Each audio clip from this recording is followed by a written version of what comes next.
नमस्कार. छावा न्यूज जिल्हा प्रतिनिधी लघु शिंदे. आज आपण विष्णू येडके यांच्याशी चर्चा करणार आहेत. जिल्हा परिषद निवडणुका जवळ आलेल्या आहेत आता, तर त्यांच्या संदर्भात आपण चर्चा करण्यासाठी आपण त्यांच्यासोबत आलो. तर काय इच्छा आपली? नमस्कार, मी विष्णू मुरलीधर येडके.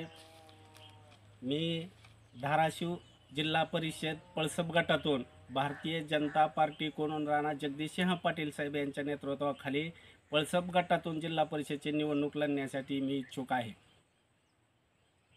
मुद्दे काय काय असणार आहेत? गोरगरीब जनतेच्या हिताचे जे काय लहान सहान मुद्दे असतील, गोरगरीब जनतेसाठी जे काय करता येईल हे मुद्दे सर्व घेऊन मी निवडणूक प्रचारात उतरणार आहे. याच्या अगोदर पद आहे का काय आपल्याकडे? मी सध्या बुकनवाडी ग्रामपंचायतचा सदस्य आहे.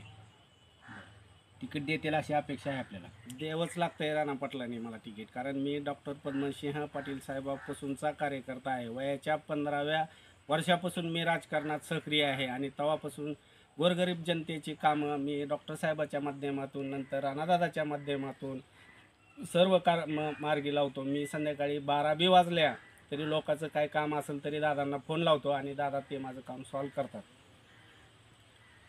आता हा झाला तुमचा मुद्दा. तुम्हाला दादांनी तिकीट द्यावं, तुम्ही ग्रामपंचायत आपलं जिल्हा परिषद निवडणूक लढवणार. पण जनतेमधून ज्यावेळेस एखादा उमेदवार निवडून दिला जातो, तर तो उमेदवाराची प्रतिमा कशी असली पाहिजे समाजामध्ये, की त्याचं वैयक्तिक किंवा त्याची पाठीमागची रूपरेषा, की जेणेकरून उद्या त्याला तो निवडून आल्यानंतर जनतेसाठी कार्य करताना कशा पद्धतीचा असला पाहिजे?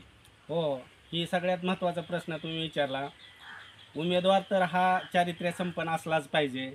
त्यानं गोरगरीब जनतेसाठी कधी बी अडीअडचणीला त्यांच्या संध्याकाळी अहोरात्री कधी बी फोन केला, कधी बी बोलवलं तरी त्यांच्या अडचणीसाठी सतत जायला पाहिजे त्यानं. आणि गोरगरीब जनतेचा आणि नेत्याच्या मधला दुवामधून आपण स्थानिक स्वराज्य संस्थेतल्या कार्यकर्त्यांनी दुवा म्हणून कार्य करायचं असतं. ठीक आहे. तर आपण यांची प्रतिक्रिया ऐकली. यांच्या बोलण्यातून स्पष्ट झाले की नेता असा पाहिजे की जो सर्वसामान्य माणसाच्या हाकेला वो देईल आणि त्यांची कामं करेल. त्याच्यानंतर आपण ठीक आहे, छावा न्यूजला चॅनलला सबस्क्राईब करा, लाईक करा आणि शेअर करा. धन्यवाद.